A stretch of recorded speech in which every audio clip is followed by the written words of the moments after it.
Aç deyirəm. Bu xəstəxananın baş həkimi ya. Yox, bilirəm, mən Heç bir televiziya ölümdən sonra müsahibə verilməsinə icazə vermirəm. O ailəni qıcıqlandırmaq olmaz. Allah rəhmət eləsin. Rəhmətə gedəndən sonra müsahibə yoxdur. Deyəmədim. Mən sizi uzun illərdir tanıyıram. Bəli. Qiyabid olsun. Bəxtiyar müəllimin evində dolmuş. Allah razı olsun. Ölənlərimizə rəhmət eləsin. Buyurun. Allah rəhmət eləsin. Ad günümüzdə, eyni gündə, ad günümüzdə deyə də kesmişik. Yəni bəli. Ki bir cümləli şeydir də, biz də işimizi görək. Bir cümlə mən deyirəm də rəhmətə getdi. Allah rəhmət eləsin. Nədən rəhmətə gedir? Hə? Aldığı xəsarətdən rəhmətə getdi. Onu deyin də. Aldığı xəsarətdən rəhmətə getdi. Bir dəqiqə. Ailəni qıcıqlandırmağa dəyməz, qohum qardaşını qıcıqlandırmağa dəyməz. Rəhmətə gedən adam haqqında çox danışmağına dəyməz.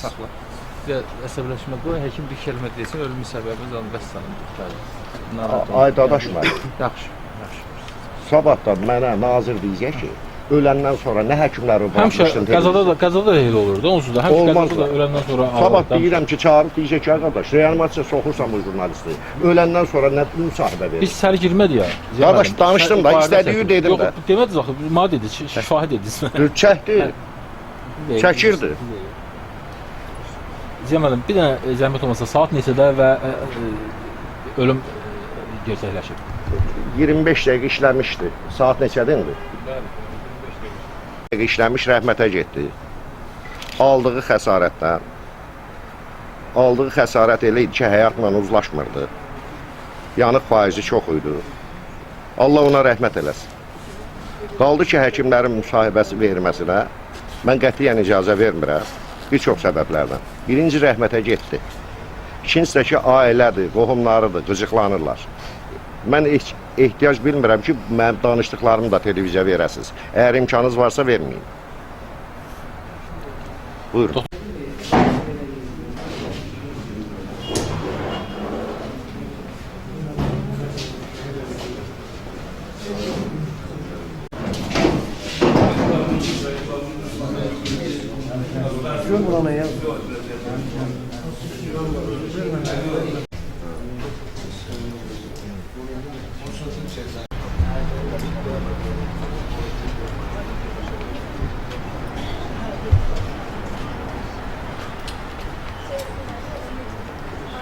Yəni elədilər, əsinə qalsa.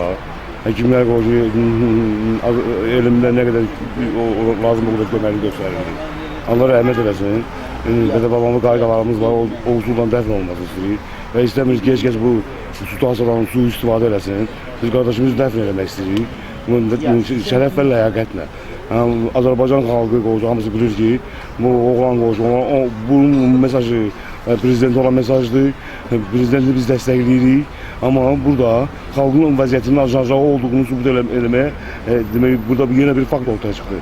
Azərbaycan xalqı aşağı vəziyyətdədir və bu Azərbaycanın qəhrəman oğlanlarından biri müharibədə odunla onun üçün çıxmış, sağ salamat qayıtmış oğlan özünün təkrar yandırmasına səbəb vəziyyətin çox aşağı olmasıdır. Ona görə də biz Azərbaycan Respublikası Prezidentindən dəstək istəyirik. Bunun bayrağa bükülərək dəfn olmasını istəyirik. Bunun şəhid kimi dəfn etmək istəyirik biz. Ona görə də bütün nazirlərdən, bütün dövlət strukturlarından Dədə Baba qaydasından bunun dəfn olunması mərasimində iştirak etməsini xahiş edirik. Dəstək verin bizə, biz sizinləyik. Saat qaldırılıb, bununla əlaqədar bilirsiniz, tədbirlər görüləcək.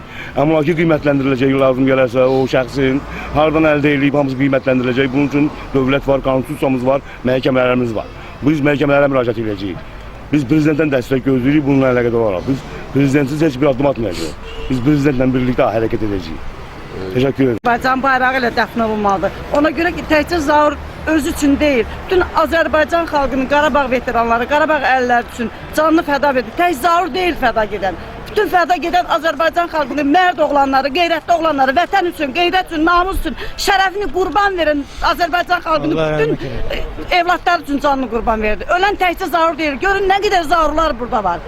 Zaur tək özünü fəda vermədi. Zaurun nə qədər qardaş bacıları buradadır, yanındadır. Tək Zaur deyil, Zaurun qanı yerdə qalmasın. Zaurun qanını heç vaxt yerdə qoymadı. Bütün Qarabağ əlilər, veteranlar söz veririk, and içirik. Bundan sonra əgər bir də bizim qədrimizi, bizim qiymətimizi bilməsələr, bizə dəyər verməsələr, biz də Zaur kimi canımızı qurban verməyə hazırıq. Çünki biz artıq öz evlatlarımıza cavab verə bilmirik. Vətən üçün hamımız əskər böyüdürük. Bəs bizə dəyər verməyəndə bizim evlatlarımız bizim vətəni qoruyar mı? Əlbəttə qorumaz. Mən xahiş edirəm, artıq dərəcədə xahiş edirəm, Zaurun qanı yerdə qalmasın. Nə qədər Zaurlar var burada, nə qədər burada uşaqlar var, hamı qan ağlayır. Bütün Azərbaycan xalqı üçün canını fəda verdi Zaur. Bildirin, Səttar Mehvaliyevin bunun başına tutduğu işlər barəsində dəfələrlə teleqrama vurduq, bir dənə reaksiya olmadı. Axırda sonədə gətirdilər, bunu çatdırdılar. Ən azından Səttar Mehvaliyevin deputatlıq mandatı əlindən alınmalıdır. Ən azından cinayət işi ona qaldırılmalıdır. Bunun qanı yerdə qalmamalıdır. Ki, bəzi qudurmuşlara bu bir dərs olsun. Bəli. Bu günləri günün ikinci yarısından ümumiyyətlə hər gün səhhəti pisləşirdi. Amma bəzən o həkimlərin o tibbi müdaxiləsi nəticəsində təzyiqin normallaşırdı, böyrəyin fəaliyyəti aktivləşirdi və həkim də əvvəldən də deyirdi ki, ağırdır vəziyyət, ağırdır. Əvvəldən də yəni bütün məlumatlar da verdi ki, yaşamaq şansı çox azdır. Təəssüf, yəni Allaha ümidimiz idi, Allah belə məsləhət bildi. Zaur şəhiddir, Zaur bizim Qarabağda qazi olmuş bir qardaşımız idi və bu günlərdə Zaur öz ailəsinin dərdindən, problemindən başlasa da əslində Zaur Azərbaycan qazilərinin problemini ictimailəşdirdi. Azərbaycan qazilərinin hansı vəziyyətdə olduğunu üzə çıxartdı. Dünənləri bizim qazi qardaşlarımızdan biri dedi. Bu ölkədə təkcə Zaur yox, 11.000 Qarabağ qazisi yanır. Biz arzu eləyək ki, Zaurun yanmağı ilə bütün qazilərin, veteranların, şəhid ailələrinin problemlərini də özü ilə yandırdı inşallah. Və elə hesab eləyək ki, bu bizim problemlə, sosial vəziyyəti ilə bağlı özünü yandıran, damarını doğrayan, özünə intihar eləyən, qəsd eləyən axırıncı qazimiz, axırıncı şəhid ailəsi olacaq. Yəni bu gün Azərbaycanda bəzi məmurların laqeydliyi, diqqətsizliyi, qayğısızlığı ucbatından Azərbaycanda qazilərin vəziyyəti qənaətbəxş hesab oluna bilməz. Ona görə də biz hesab edirik ki, dövlət başçısı bizim problemlərimizlə bağlı daha ciddi, daha effektli tədbirlər görəyəkdir və Azərbaycanda bu gündən sonra qazilərin ən azı mən özümü intihar həddindəyəm deyəndə sözünü diqqətə alacaqlar, ciddi alacaqlar və inanacaqlar ki, qazilər müharibədə olmuş psixolojisi, müharibə üzərinə yoğrulmuş xarakterik cəhətdən döyüşkan olan, qürurlu olan insanlar qırılmağı, sınmağı bacarmadıqlarına görə, əyilməyi bacarmadıqlarına görə intihar etməyə daha çox üstünlük verirlər və biz onların qarşısını alınması üçün Azərbaycanda hərəkətə keçiləcəyini inanırıq. Təşəkkür edirik bütün mediadan bu işi diqqətdə saxladığına görə, bütün Azərbaycan xalqına, sosial şəbəkələrdə bu işi dəstəkləyən, bu işdə kömək eləyən, bu işdə Azərbaycanın qazisini dəyərləndirən insanların hamısına öz minnətdarımızı bildiririk əli təşkilatları olaraq və biz hesab edirik ki, bu dəstək bu gündən sonra Azərbaycan xalqının ümumiyyətlə həm cəmiyyətinin, həm vətəndaş cəmiyyətinin, həm dövlət strukturlarının psixologiyasında bir qazilərə, şəhid ailələrinə, müharibə insanlarına bütün münasibəti dəyişdirəcəkdir. Çox sağ olun, çox minnətdarım. Onun xüsusi vurğulamaq istəyirəm. Azərbaycan 5 il müharibə getdi Azərbaycanda. Minlərlə oğlanlarımız şəhid oldu. Minlərlə insanlarımız əsir düşdü. Bunu hamısını nəzərə alıb xahiş edirəm ki, bu məqamdan sui-istifadə olunmasın. Burada heç kəs, ağsaqqallar var, dədə-baba qaydasında dəfn olunacaq. Sadəcə olaraq bir şəhid kimi dəfn olunacaq. Bir milli qəhrəman kimi səviyyəsində bu dəfn olmalıdır. Bu biz prezidentdən dəstək istəyirik. Məmurlarımız hamısı iştirak etsin. Şərəflə bunun dəfn mərasimi keçirilsin. Xahiş edirəm hamısından. Milli məğlubiyyətinə gətirdi, çıxartdı. Belə bir oğul müharibədən çıxdı, bir sosial ədalətsizliyin, haqsızlığın qurbanı oldu.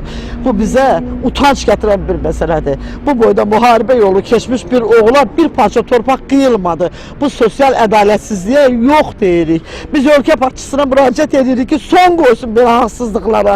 Biz döyüşmüşük, bu oğlanlar qan döküb, bunların ailəsinin bədənli bir hissəsi o torpaqlara qarışıbdır. Olmaz. Bu milletin 20% torpağı işgal altındadır. İşgal altında torpağı olan hükümet belə oğulların qədrini bilməlidirlər. Gələcəkdə vətən dediyin, vətənpərvərlik təbliğ elədiyin oğullar bu günləri baxırlar bu Qarabağ qazisinin faciəsinə. Bu bizim hamımızın faciəmizdir. Biz bu faciə yox deyirik. Biz buna ötürü döyüşmemiştik. Biz hükümet kurmuşuz, o hükümeti, bu devleti biz kurmuşuz. Bu devleti biz Ermeni'nin qabağında saklamışıq, səngərlərlə, buzlu səngərlərdə saklamışıq, can koymuşuz. Görün bizim elə nə qədər qadınlarımız, 2500 qadınlar nə qədər həlak olub, tələbə oğulları demirəm. Olmaz, gelin görək, elə oğlanlarımız var ki, evlenmək üçün bir otaq tapırlar, 40 yaşına atlayan oğlanlarımız var. Gelin görək, bunların ayırdığı vəsaitlər hara gedir, hansı evlər pula satılıbdır, hansı torpaqlar pula satılıb, hansı maşınlar pula satılıbdır. Ölkə başçısı birbaşa özü nəzarətine götürməlidir bu məsələləri. Bu qədər. Heç kim məcbur edib Qarabağı, vətəni qorumağa göndərməyib. Biz heç bir devlətdən məğlub olmamaq üçün, vətənimiz əldən getməmək üçün, qeyrətimiz, namusumuz tapdalanmamaq üçün, heç bir başqa devlətlərdə biz məğlub olmamaq üçün biz öz vətənimizi qorumağa getmişik. Haqqımızı tələb edirik. Azərbaycan xalqının, oğlanların haqqını tələb edirik. O qadınlar qalsın bir yerdə. Bəlkə qadınların da qardaşı olmayıb, əri olmayıb, vətən üçün canını qurban verib. Biz Azərbaycan xalqının, Azərbaycan oğlanlarının, vətənpərvər oğlanların, nə qədər belə zarları olan oğlanların haqqını tələb edirik. Heç qadınların haqqı qalsın bir qırağa. Gələcəyə böyütdüyümüz əskərlərin haqqını tələb edirik. Qorxurlar onlar. Vəzifəli adamlardan ona görə. Yox da olanı deyirlər. Gül kimi 47 oğul, namusda oğul getdi. Mən keçən həftə o ilə çörək yedik, gülürdük, danışırdık. O getmədi, o ölmədi, o təzdən doğuldu. Qarabağ qaziləri ölmür, olurlar. Ona söhbət. Şəhidlər ölmür, olurlar, təzdən doğulurlar. Nə biləm, mən də elə hesablarım, o ilə bir yerdə.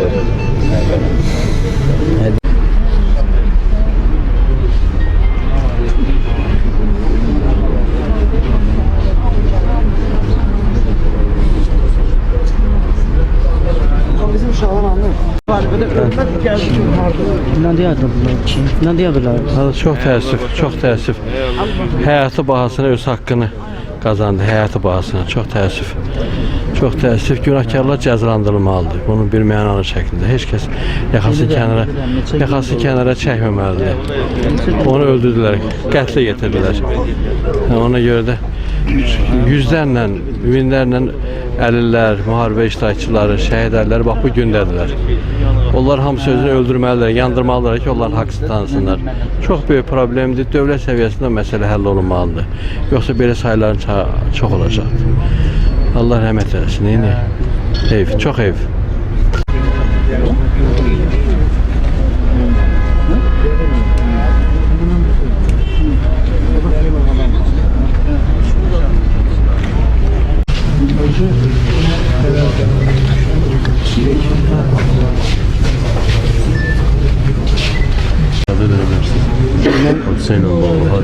Əlbəttə faciədir, yəni hamımız üçün gözlənilməyən bir faciədir. Yəni biz 3 gündür demək olar ki Tanrıya dua eləyib kömək istəyirdik, itirdik biz zalı. İstəməzdik belə bir hadisə baş versin. Özünüzü təqdim edin. Özünüzü təqdim edərsiniz, zəhmət olursa. Beynəlxalq Avrasiya Mətbuat Fondunun sədri Umut Rəhimoğlu.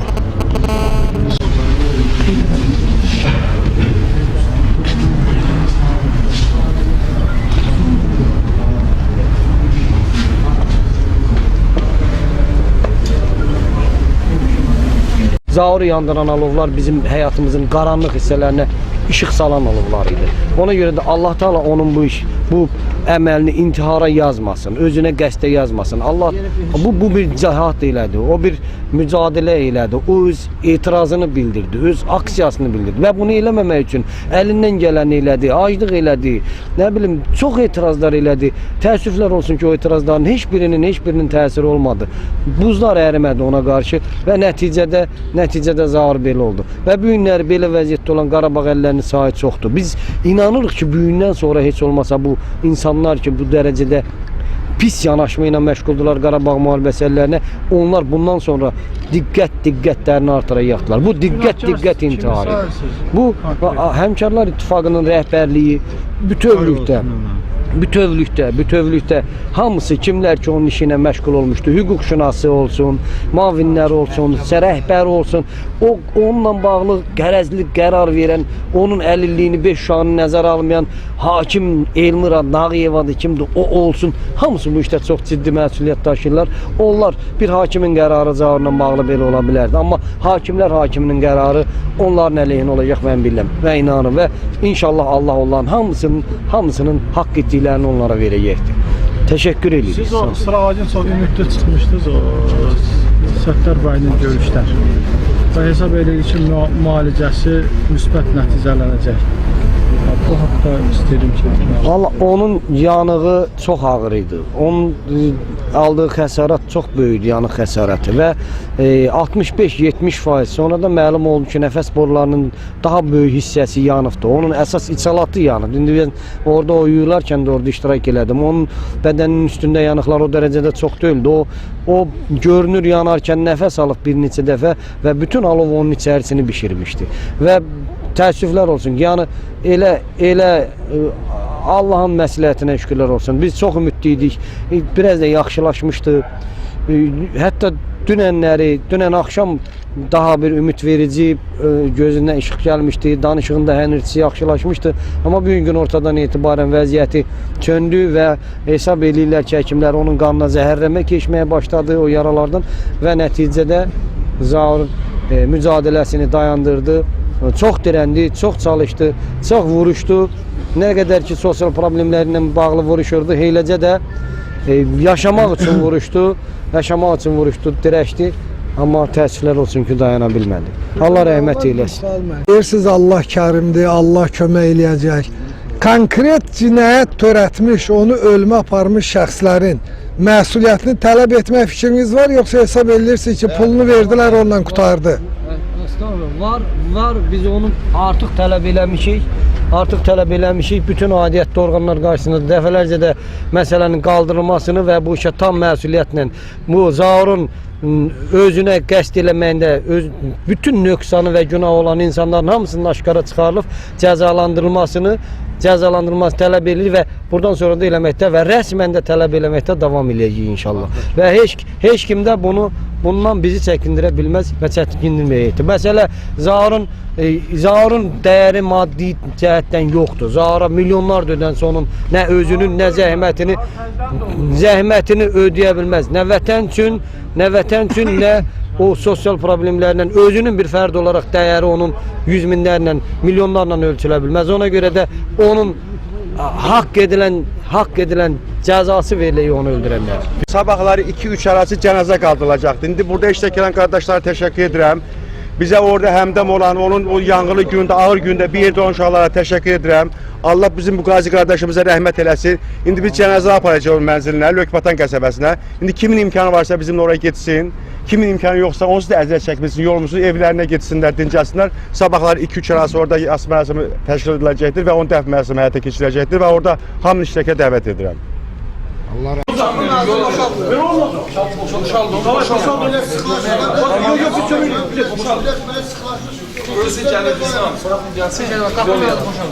boşaldım, qapı qaçın.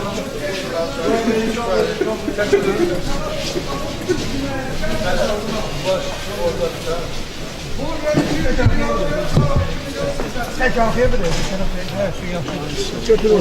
Aşağıdan boşalım. Tamam. Çek, tələşələr olur. Dəmiri çək oradan. Qardaş, sən ölmədin, sən təzdən doğuldun. Hadi. Şəhidlər ölmür, doğulur. Doğuldun kardeşimiz, doğuldun. Dəmiri çək ona. Biraz xahiş edirəm, biraz belə olun, biraz belə olun, dəmiri qaytaraq. Biraz belə olun, dəmiri qaytaraq. Əmin Şirin. Biraz belə olun. Kimə ver?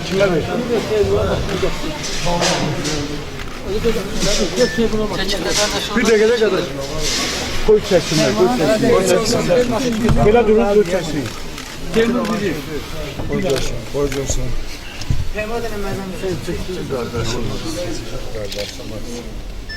Xahiş edirəm, icazə verəsiniz. İcazə verin, bəsdir. Sağ ol, bəsdir.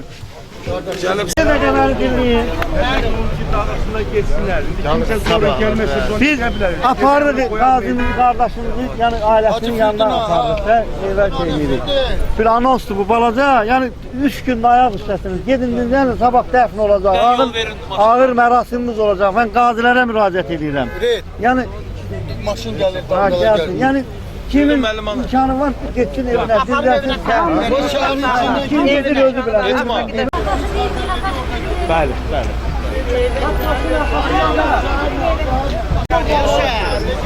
Hayır işte. Əhməd gəl. Gel.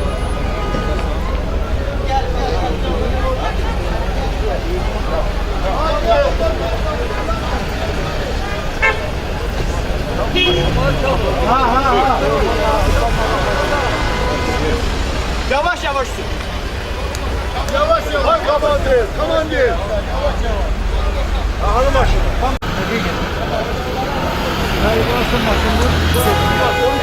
Yolda çəkiləcək.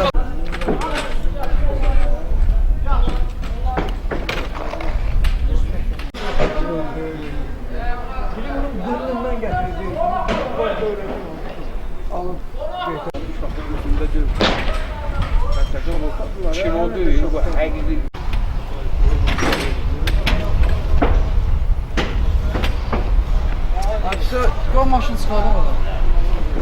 Hadisəyə olan münasibətinizi?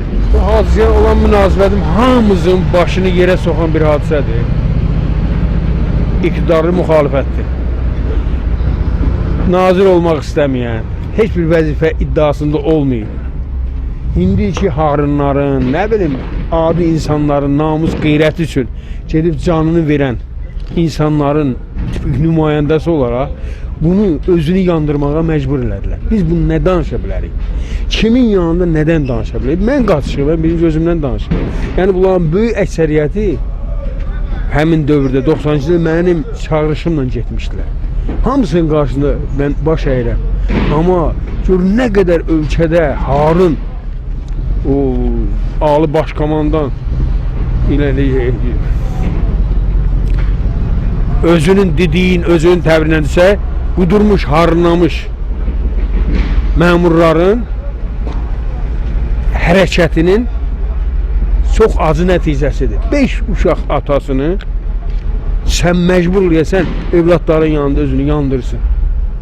Mən hesab edirəm ki, bu hadisə, o rəhmətli İbrahimov ki, getdi, milli qəhrəman, ermənilərin içinə girdi, özünü canlı qurban verdi, şəhid oldular, qırdı.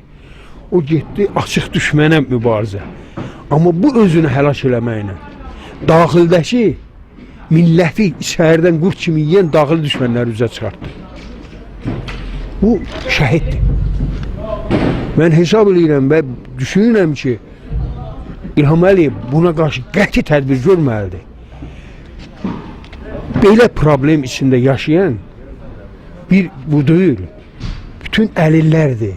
Bütün vətən müharibəsi iştirakçıları, şəhid ailələrinin uşaqlarıdır.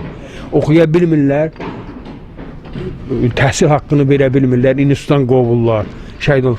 Bu çox böyük, fundamental bir dəyişik olmalıdır, müsbətə doğru. Əgər bu belə olmasa, bu sosial partlayış qaçılmazdır. Mən bunu nə siyasətə qatmaq istəmirəm, nə heç bir şeyə. Bizi, namusumuzu, qeyrətimizin, torpağımızın qorunması üçün gedib əlil olan insanlara bu münasibət, yəqin siz də şəhərdə görmüşsünüz, neçəsi dilənir. O ölkədəki, bu ölkənin başçısı, bu ölkənin başçısının ətrafındakilər gedib müxtəlif ölkələrdə, bu yaxınlarda, Volqaqradda Veliki Knyaz Vladimirə heykəl qoyuldu. Hardasa gedib kilsə tikirlər. Və biz kilsə tikən, başqa imkansız ölkələrdə gedib milyardlarla pul xərcləyənlər və öz torpağını müdafiə eləyən, torpağın müdafiəsini canlı qoyan insanlara niyə qiymət vermirlər? Bax, bunlar ən böyük sosial problem və bu qarşıda bir sual kimi qoyulmalıdır. Mən inanın ki, bu hadisəni eşidəndən bir dəqiqə özümə gələ bilməmişim. Çox ağır bir şeydir, çox. Ata məcbur ol, evlatların yanında özünü yandırır. İndi siz bu həmin məxluq deyək ona, insana bənzər şəyəxlidir ya ona, o Mehbalı, o deputat. Yəqin ki, dünən yox, sırağa gün siz Azadlıq radiosuna qulaq asmışsınız. Orada həmin konfederasiyanın hüquqşünası ilə Xədicə İsmailova diyaloq aparırdı. Sonra bunun özü buna şantajist dedi, şey dedi. Ben ne oldu? Bir dəqiqə yuxarıdan göstəriş gələndən sonra 100.000 manat buna imtiyaz. Uşaqlarına 1500 manat. Bu nə tər olan şeydir? O nədir? Bir sutka çeşmədi aradan. Bax, mən çox təəssüf edirəm buna. Elə bilirəm ki, bunların hamısının problemi bir nömrəli olub, əlillərin, vətən müharibəsi, veteranlarının və başlıca da şəhid ailələrinin problemləri qarşıya qoyub həll olunmalıdır. Mən onu başa düşürüm. O da yenə o yaraları sağaltmayacaq. Amma hər halda bir təri təskinlikdir da. Allah ona və bütün torpaq üçün canını verən şəhidlərimizə rəhmət eləsin, yerdə qalanlarına da Allah səbir, dözüm və normal həyat qismət eləsin. Görməmişəm mən. Yəqin ki, gələrlər. Mən onlarla bilmirəm, heç çoxunu tanımıram. Yəqin gələrlər. Çünki bu hadisədən sonra gəlmişdilər, fəaliyyət göstərirdilər. Mən xəstəxanada olmuşdum, xəstəxanaya da gəlmişdilər. 2 gün mən orada olmuşam. Amma da bilmirəm. Yəqin ki, buna daş gərək ürəyin ola ki, ya da erməninin, qatı erməni olasan ki, buna reaksiya verməyəsən. Buna ürəyin yanmıyor. Mərhumun axır vəsiyyət və sözlərini nəsə bilirsiniz? Valla mən onu eşitməmişəm, oraya girməmişəm, mən heç şeyləri də bilmirdim. Amma sadəcə olaraq mən o uşaqlarını dünənləri, o qızı ilə, oğlu ilə görüşdüm, balaca. Biri 5-ci sinifdə oxuyur, biri də uşaqlar təmiz psixoloji olaraq böyük müalicə lazımdır. Yəni, bunun vəsiyyəti nə ola bilər ki, 5 uşağı atasını o vəziyyətə sahiblər ki, çörəyini nisiyə dəftərinə yazdırır. Təkcə çörək mağazasında deyil, 700 manat borcu var. Bundan nə deyəsən? Onun vəsiyyəti nə ola bilər? Balalarına əmanət qoydu, bu xalqa getdi. Siz mərhumun yaxınlarındansınız? Onun komandir zvodu olmuşam. Mərhum haqqında öz ürək sözlərinizə. Ürək sözüm odur, ləyaqətli oğul idi. Yəni təmiz ürəklə döyüşən, biri var yoldan zatdan tutulub aparılan, biri də var özü könüllü gəlmişdi, bütün yaxşı da spesialist, yəni öz işini bilən də döyüş bacarığı olan, döyüşməyi bacaran oğlan idi. 15-17-yə qədər erməninin şəxsən öz əlinlə öldürülməsində mən iştirak eləmişəm ki, bu adam döyüşlərdə özü vurub həmən adamları. 15-17 nəfər. Pircamalda 6 nəfəri vurmuşdu. Vakı var idi, onu vurmuşdu. Yəni döyüşlərdə bizim dazor qrupamızdaydı. Döyüşdə belə bir şey var ki, batalyonun dazor qrupası olur, avantgardı olur, sağ cina, sol cina. Dazor 5-6 nəfərdən ibarət olur, həmişə dazorda olan adam olubdu. Həqiqi qəhrəman idi. Son günlərdə mərhumu görmüşdünüz yəni? Görmüşdüm. Mərhumun son günlərdə həyatla bağlı olan problemlərindən, məsələsindən? Maliyyə problemləri, güclü maliyyə problemləri idi, tam başını itirmişdi. Obyekti uçurulmuşdu, sonra o tərəfdən biraz şikayət zad elədiyinə görə xox gəlirdilər. Əsasən xox gələnlər kimlər idi? Qulbeçələr. Biliyorsunuz şeydən Mehbalı. Bəli, Səttar Mehbalı. Mehbalı. Sadəcə o cinayət işi qaldırılmalıdır. Bu adam cinayət işi qaldırılmalıdır. Qaldırılmalıdır. Bu bütün tamamını cavab verir. Bu ölmə etiraf özü uşağın yanı. Bu adam. Yəni mənim gözümün qabağında o cür yerlərdən salamat çıxıb da, salamat çıxıb o döyüşlərdən, məsəl üçün, gəlsin öz torpağın burada ki, gəlsin burada şey olmağı çox pis təsir edir. Çox pis təsir edir ki, bu cür qəhrəman bir oğul son aqibəti belə qutarsın. Yəqin ki, prezidentimiz cəzalandırar həmən adamları. Prezidentimiz humanist adamdır. Görək də ya qismət. Səttar Mehbalıyev cəzalanmalıdır. Çünki onu o ölümə sövq elədi. Ki, özü, o insanı stasiya var da bu, qanunda var stasiya ki, özünü ölümə təhrik eləmək. Onu ölümə təhrik elədilər. Yəni o Səttar Mehbalıyev vura da bilərdi, nə də edə bilərdi, döyüşçü idi. O özünü yandırmaqla sübut elədi ki, bir cinayətkar kimi yaşamaq istəmədi. Qazi kimi ölmək istədi, qazi kimi də getdi.